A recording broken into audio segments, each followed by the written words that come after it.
আসসালামু আলাইকুম বন্ধুরা, আজ আমি রান্না করব সবজি দিয়ে পাতলা খিচুড়ি। এখানে আমি নিয়েছি কিছুটা চাল, নিয়েছি সেদ্ধ করা বুটের ডাল, মুগ ডাল, তারপর মসুরের ডাল। চালটা আমি ভালো করে ধুয়ে নিয়েছি, এখন চুলায় বসিয়ে দেব। বলক এসে পড়েছে, এখন দিয়ে দেব বুটের ডাল, তারপর দিয়ে দেব সবজিগুলো, মিষ্টি কুমড়া, সিম, কাঁচামরিচ, দিয়ে দেব লবণ, মরিচ, দিয়ে দেবো আমার ঘরে তৈরি স্পেশাল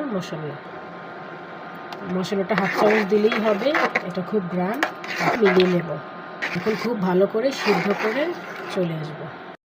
এখন আমার খিচুড়িটা হয়ে গেছে, এটাকে এখন ফোড়ন দেব। এখন একটা প্যানে কিছুটা তেল দিয়েছি, তারপর দিয়ে দেব দারচিনি, এলাচ, দিয়ে দিলাম দারচিনি, শুকনো মরিচ, পাঁচফোড়ন, দিয়ে দিলাম পেঁয়াজ রসুন।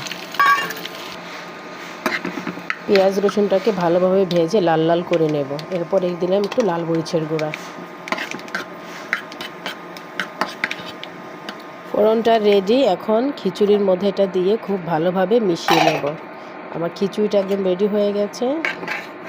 এখন ধনেপাতা দিয়ে এটাকে মিক্স করে নেব।